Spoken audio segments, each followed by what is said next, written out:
跑大车的兄弟接了个送佛头的活儿，明明佛头平安送到了，他却高烧不退，噩梦连连。我听到消息赶到医院的时候，他人已经烧糊涂了，滚烫的手紧紧抓着我。龙哥，我佛头被抢了，佛头丢了。大顺，你佛头送到了啊？没丢。他的妻子、母亲围着他哭，可不管别人说什么，他都坚持自己佛头丢了。眼看好好一个人就剩了一口气，我对大顺的老板道：佛身在哪儿了？我去送。大家好，欢迎来到我的频道。大顺是我以前的员工，性格憨厚老实，人又勤恳。他开大车的本事几乎是我一手教出来的。后来我被合伙人坑了一把，公司破产。大顺还想跟着我，硬被我赶走了。他家里有老婆、孩子和父母，我不能连累他。不过这2年，我虽然忙着还债，但跟大顺的联系并没断过。每次家里需要帮点什么忙，大顺都会头一个赶过来。大顺现在的老板朋友跟我也是旧相识，听说我愿意接剩下的活儿，顿时松了口气。龙哥，你要是愿意跑这一趟，车由我出，回款全算你的。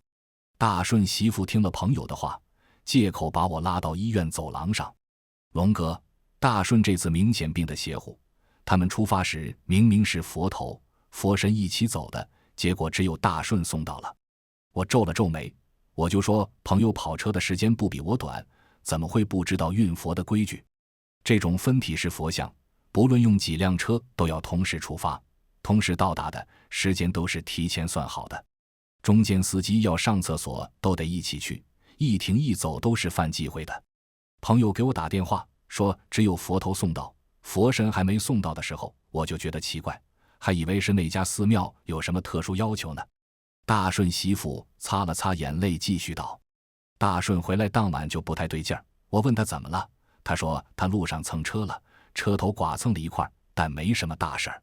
我就让他赶紧休息，结果半夜就发起烧了，嘴里一直说胡话。送来医院都2天了，愣是没查出病因来。我估摸着现在送佛身的活儿肯定是没人敢接了，朋友这才借口给你打电话的。大顺媳妇也是个实在人，当初我妻子病重在医院时，她经常来帮我照看，我心里有数了，你放心。我安慰大顺媳妇道：运佛虽然规矩多，但也是份福气活，大顺又不是什么不恭敬的人。等我把佛身送到了，替他好好烧炷香，佛祖一定会保佑大顺好起来的。大顺媳妇红着眼睛点了点头。从医院出来，我就跟朋友去了他的公司。路上，朋友也跟我说了实话。这次跟大顺一起运佛的叫王成，是朋友老家的亲戚，才学了半年就天天嚷嚷着要上路赚钱。这趟活路程短，提成高，又有大顺带着，朋友没多想就让王成跟着去了。谁也没想到，王成开到半路突然发起了疯，给朋友打电话说要加钱。朋友当时喝了点酒，脾气也不好，隔着电话大骂了他一通，结果这人竟然掉头又把佛身拉回去了。运佛最忌走回头路，送完佛回城都要空车的，更不要说只拉回一个佛身了。朋友知道的时候，酒都吓醒了。大顺也是开出好远，才发现后车没跟上，等知道王成干的事后，要拦也来不及了，只能硬着头皮先把佛头送到。也不知道路上是不是又出了其他事，开车最稳当的大顺把车也给刮花了。等到了朋友的公司，里面正热闹，好几个司机师傅拉扯着一个个子挺高的年轻人。王成，你别闹了，现在不是你能搞定的事了，你等鹏哥回来再说吧。不就送一趟货吗？有什么搞不定的？朋友一见那人，火腾的就冒出来了，3步并作2步的奔过去道：王成，我给你脸了是吧？我不让你滚回家吗？谁让你来的？干啥不让我来啊？我又没把车弄丢，我再送一次不就得了吗？再说是我妈让我回来的，她一会儿就给你打电话。估计是家里的长辈。朋友一听，脸都黑了3分。我在朋友后面进了他们公司的门，朋友的员工里也有几个老人认识我的。哟，是龙哥来了。老张跟我最熟悉，连忙给我搬凳子。我摆摆手，带我去看看车吧。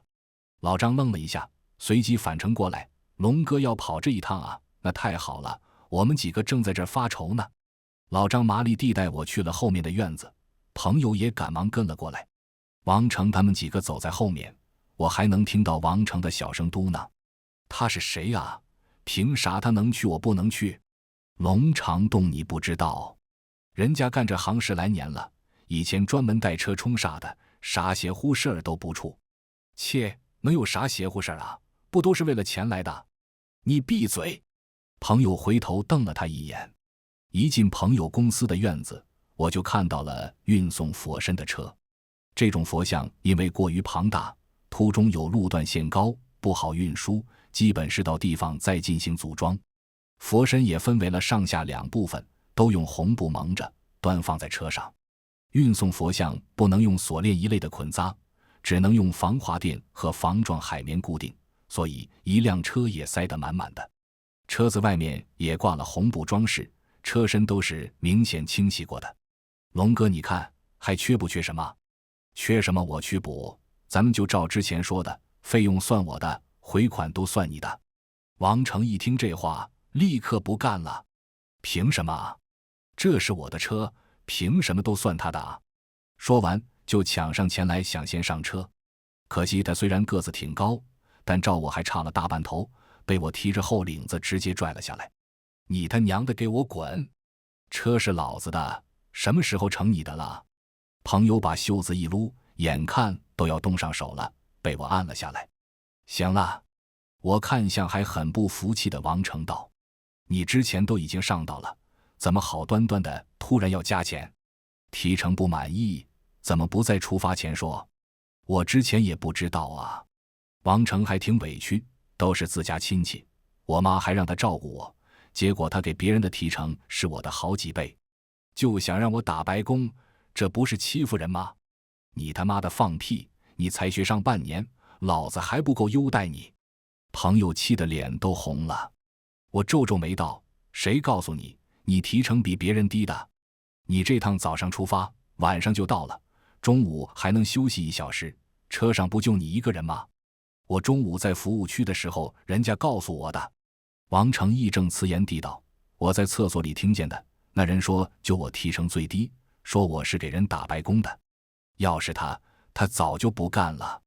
这话一出，在场的其他人都愣住了。老张磕磕巴巴半天道：你傻了？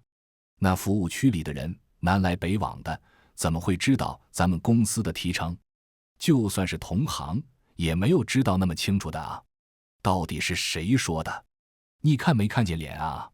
我没看到。王成完全没觉得有什么不对劲儿的地方，就是上厕所的时候，那人正好在我隔壁，跟我说话的时候，声音就好像在我耳边一样，我听得可清楚了。老张的脸霎时就白了，也不敢再问了。旁边还有人猜测道：会不会是大顺说的啊？他们俩不是一起的吗？大顺的声音他还能听不出来？再说大顺好好的编这些瞎话干啥？另一个人立刻反驳了他。朋友犹犹豫豫地看向我，试探着道：龙哥，要不我再联系一下寺庙，看看能不能拖2天。我摇摇头，我一会儿回家洗个澡，今晚就走。大顺还在医院呢，他一直惦记着佛头，我要去看看。那不是全程夜路吗？朋友一听更犹豫了。送佛不怕走夜路，点2盏黄绸灯笼就行了。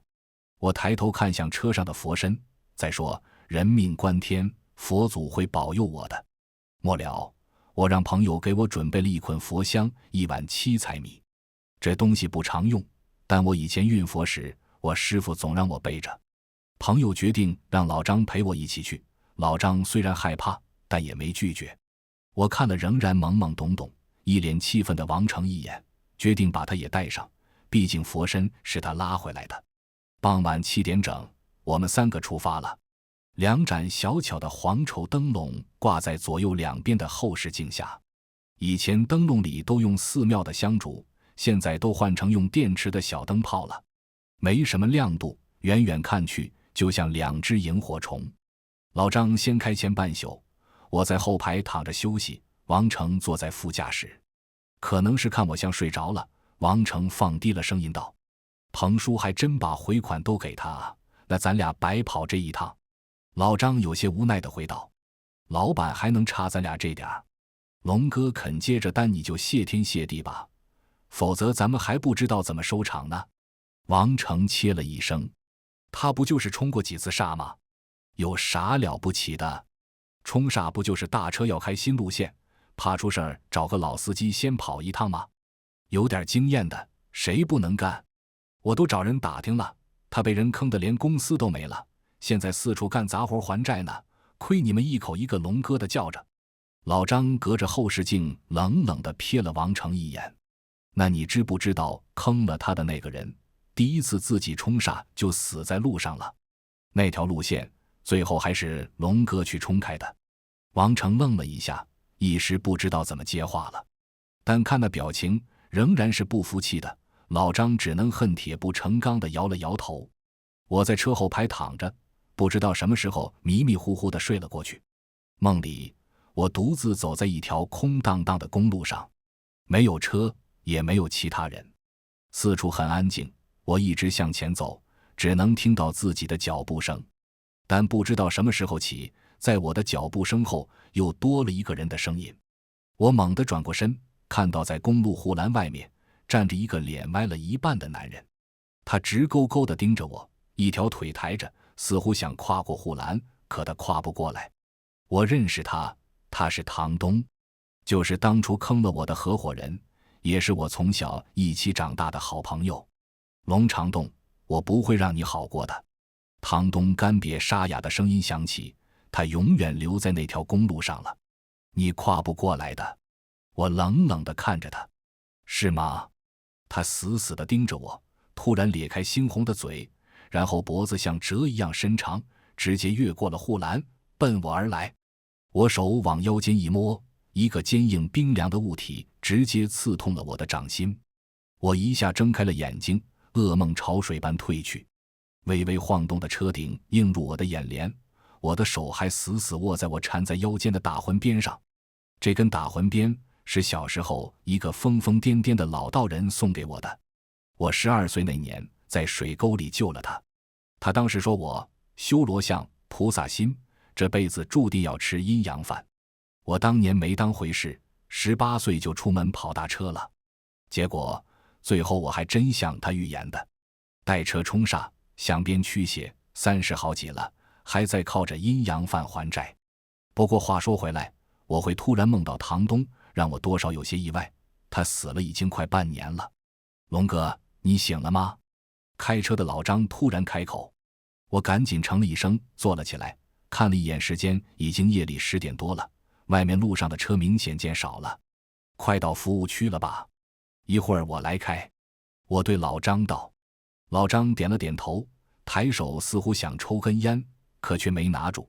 我这时候才发现他的手有点抖。你怎么了？我问道。老张迟疑了一下，声音有点发虚。那个龙哥，今晚上拦车的人怎么那么多啊？我凑到车窗前往外一看，就见路边几乎隔上10几米就站着一个人。他们不拦小车，不拦大巴，只在我们快要开近的时候缓缓抬起手。这段不是高速，路上车的也少，光源不足，那些影子又基本站在护栏外，根本看不到脸。别管这些，把车开稳当点，到服务区就好了，我嘱咐老张。老张紧紧握着方向盘，一点不敢松懈。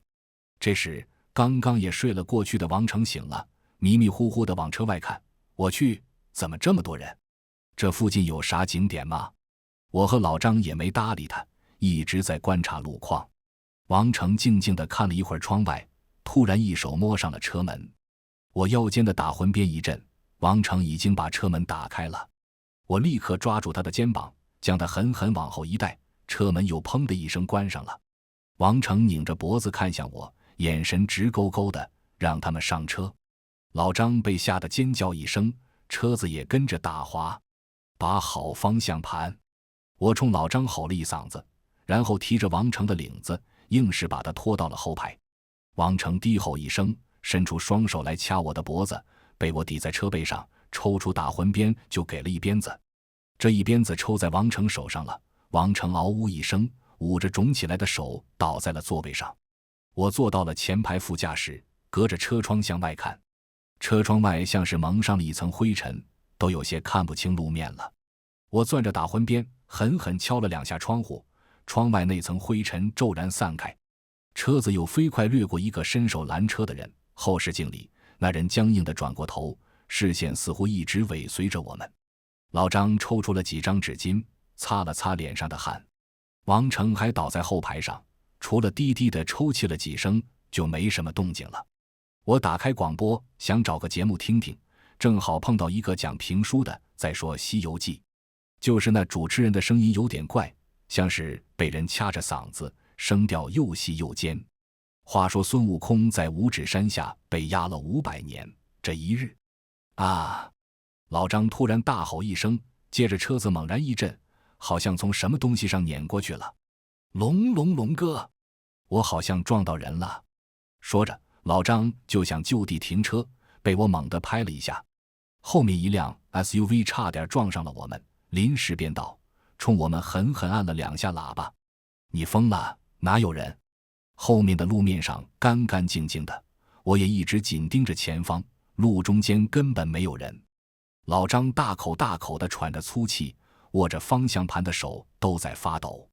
过了一会儿，他刚想放松一些，车子又是一震。龙哥，没事儿，冷静。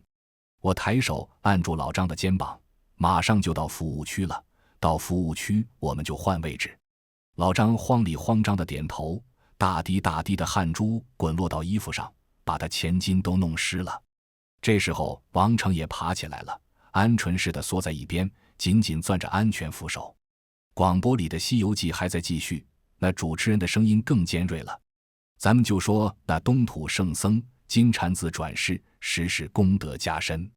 这一路西去，难免引得群妖觊觎，众鬼垂涎。我们终于到服务区了，到了服务区附近，那些拦车的也不见了。这时候刚过午夜0点，服务区的停车场亮着大灯，把四周照得雪白一片，让人顿感安全不少。我们3个下了车，老张和王成都有些坚持不住了，腿都有些发软。我让他俩去买点吃的，上个厕所，我自己在车旁边守着。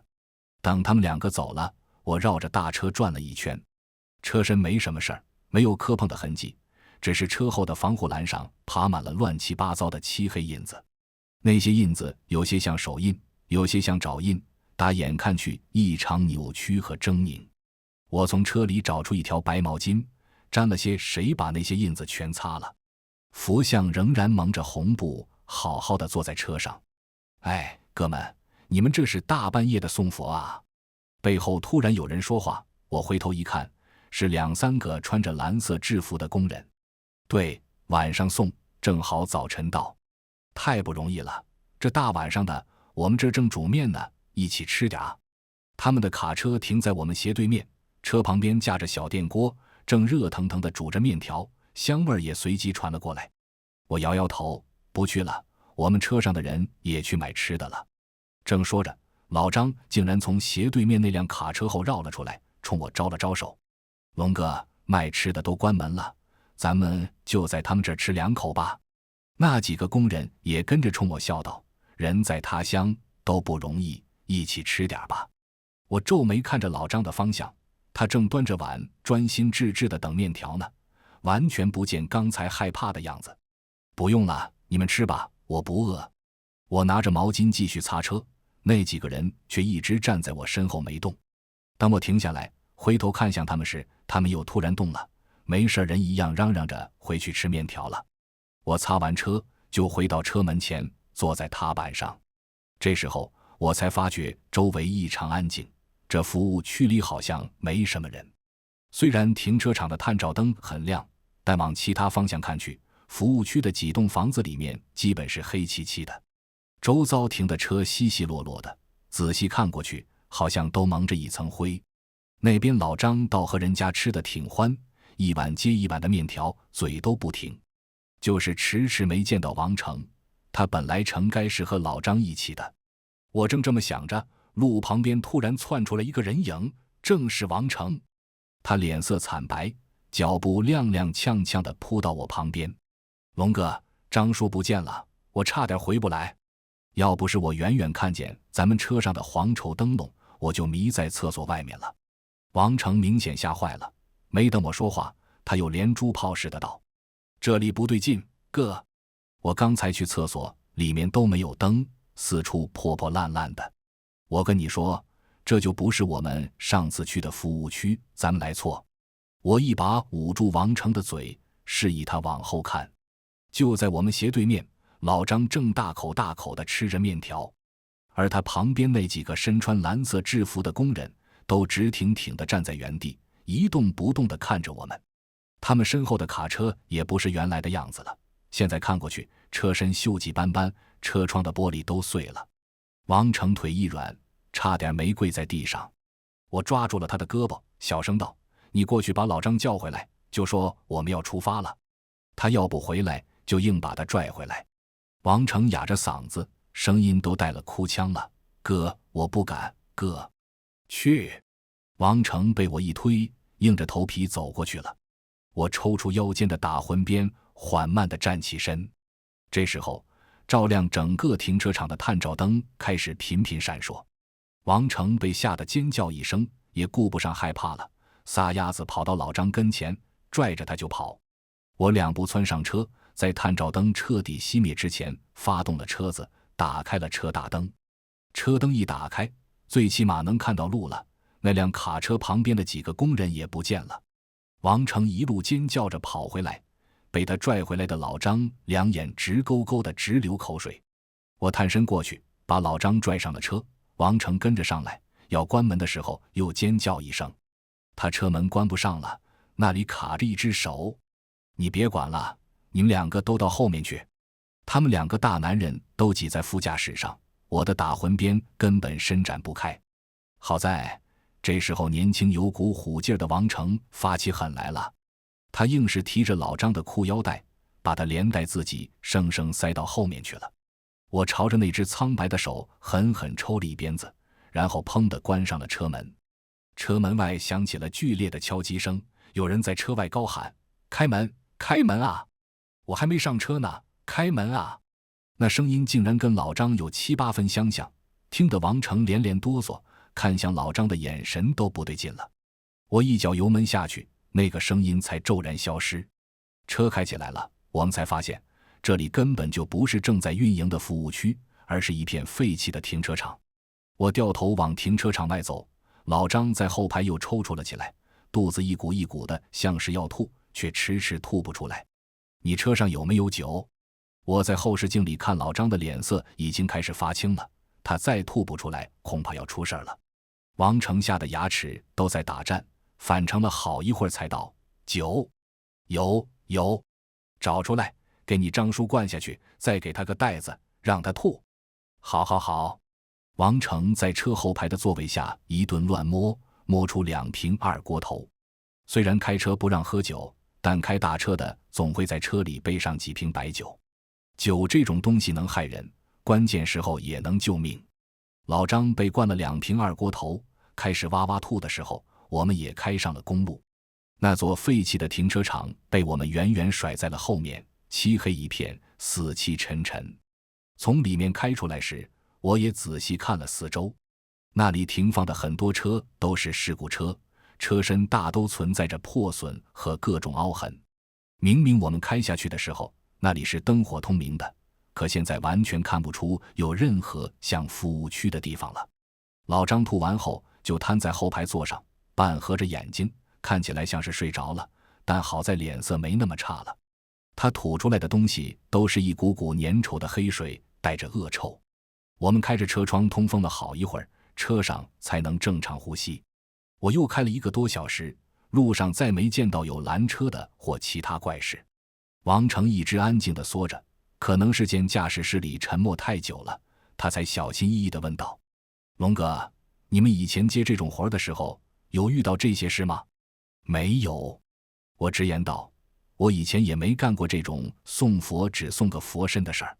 王成像是被我噎了一下，他低头沉默了好一会儿，才低声道：“那个在服务区厕所里跟我说话的，是不是故意的啊？”我没办法肯定回答他，只能说以后遇到事先过脑子再去办，跑大车这一行太冲动可是会要命的。王成点点头，又往座位里缩了缩，整个人都蔫了下去。这时候前方好像出了车祸，2辆撞瘪的小车横着拦在路上。怎么回事啊？走不了了。王成此时恨不得一脚油门就到目的地，漆黑的公路让他提不起一点安全感。但好在路边有几个穿着黄色马甲的交警，正向我们打着手势让我们停车。我靠在路边停了下来，摇下车窗。现在路面需要清理，暂时不能通过。一个交警走到了我的车门外。辛苦了，交警同志，大概需要多久？10多分钟，马上就清理完了。你们车上拉的是什么？这时候另一个交警走了过来。是佛像，送到前面寺庙的。我把运送的合同拿出来给交警看。那交警只随便扫了几眼，就向车后走去。我们检查一下，请你们配合。我对交警的态度有些奇怪，毕竟现在还有车祸没处理完呢。但路上遇到抽检也是常有的事，所以我还是打算先下车配合检查。可就在我要开门下车的那一瞬间，我习惯性地看了一眼后视镜。后视镜下还挂着黄绸灯笼，那一点微黄的光此时竟格外显眼。镜子里映着那名走向车后的交警的上半身，可原本成该穿着黄色反光马甲的他，在后视镜里穿的却是一身蓝色制服，跟那几个在停车场里的工人一模一样。我瞬间锁上了车门，此时再向窗外看去，那几名交警身上穿的根本不是正常的制服，他们身上没有警徽，袖章都只是颜色相近的色块堆叠。而那2辆拦在路上的小车看起来也不是刚出车祸的样子了，明显是已经出事很久的报废车了。喂，请你下车配合调查。一直守在车门前的交警这时狠狠敲了一下我的车门。我冷冷地看了他一眼，伸手去拧车钥匙。那交警明显看到了我的动作，一时发狠，竟直接攀上了我的车窗，想从窗户爬进来。他的脸一冲进驾驶室，立刻变得焦黑一片。本来还在观察情况的王成，当时被吓得尖叫一声。迷迷糊糊的老张都被他这一嗓子吼醒了。我抽出打魂鞭，当头就给了那东西一鞭，那东西惨嚎一声，从窗口跌了下去。我马上发动车子，调转方向盘重卡。那2辆小车并没有完全把路挡住，我插空开了过去，但也把车头刮花了。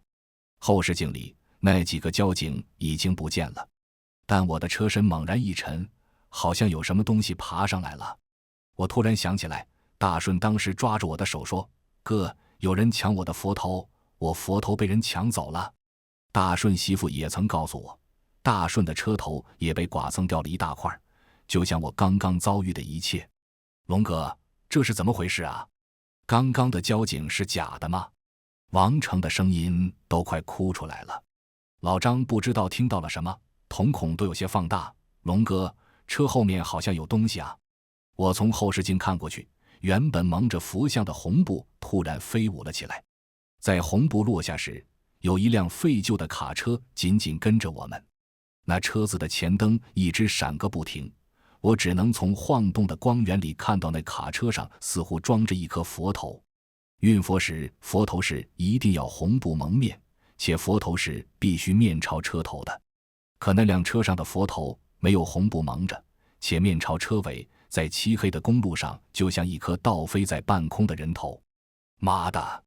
我暗骂了一声，油门都快踩到底了，车子的速度却越来越慢，感觉就像有什么东西从四面八方抵着我们一样。龙哥，怎么办啊？王成和老张都感觉到车速明显慢了下来，而车厢后面窸窸窣窣的声音越来越大了。老张，你到前面来。王成把七彩米拿出来，佛香点上，插进米里。好嘞。老张快速窜到副驾驶，我让他帮我把着方向盘。我摇下车窗，在车外狠狠甩了几鞭子。啪啪啪的鞭响在空气里传出很远，车子瞬间加快了很多，但那种粘滞感并没有完全消失。龙哥，王成在后排带着哭腔喊我，这香点不着，给我给我。老张把方向盘还给我，从王成那儿接过佛香，他一边嘴里念念叨叨，一边不停地按着打火机，这次香倒是顺利点燃了。王成赶紧把盛着7彩米的香碗递过去，可老张刚把香插进去，那3根香竟然齐刷刷地从中间折断了。老张的脸霎时就白了。我来点。我让老张继续帮我稳住方向盘，然后把香碗放在驾驶座前。我刚点燃的3炷香，眼前烟气缭绕，竟然就看到一颗黑乎乎的人头平地出现，直直朝我的香吹了一口气。我怒从心头起，倒抓起那3炷香，朝着那颗人头深陷的眼窝就扎了进去。王成和老张大抵是没看到那颗人头的，只看到我突然抓起3根香，在空气里狠狠一刺，接着那3根香就像瞬间烧完了一样，变成了一堆灰烬，从空中落下。龙哥，你怎么了？老张吓得赶紧叫我。没事儿。我拍了拍手上的灰，再给我拿3根。这次我顺利把香插上了，只是那3炷香插上之后烧得极其快。我让老张和王成看着，香烧尽了就立马换新的。这时候车速又慢下来了。我从后视镜看出去，我们每烧完3炷香，后面那辆卡车上的佛头就稍稍转过来一些。这7彩米和佛香是以往运佛时遇到什么特殊状况祈求佛法护佑的，只是这次情况很不一样，我们运送的佛像不完整。此时车窗外都变成了灰蒙蒙一片，车子几乎要走不动了。我又一次摇下了车窗，却在刚刚伸出打魂鞭时，突然发现自己手臂不能动了。我借着后视镜下黄绸灯笼的一点光，看到了抓在我手臂上的数不清的黑色小手。龙哥，香烧完了。老张的声音都变调了。其实我们带的香不少，但因为他手抖，掉在地上折断的太多了。这时候后面卡车上的佛头离完全转过来，只差最后一点点，而我们距离寺院也没多远了。拼一把吧。想到这儿，我一口咬在了舌尖上，噗地喷出一口鲜血，手臂瞬间能活动了。我回身从老张手里抢过香碗，直接扬到了车窗外。7彩米伴着香灰在漆黑的公路上刮起一阵旋风，我借着车身一倾，全速向前开去。一直紧追着我们的破旧卡车并没有被我们完全甩开，它很快追了上来。全速前进的车轮又一次被凝滞住，路面传来干涩的剐蹭声。有那么一瞬间，我又看到了那几个穿着蓝色制服的工人，他们就站在路边冲我们招手。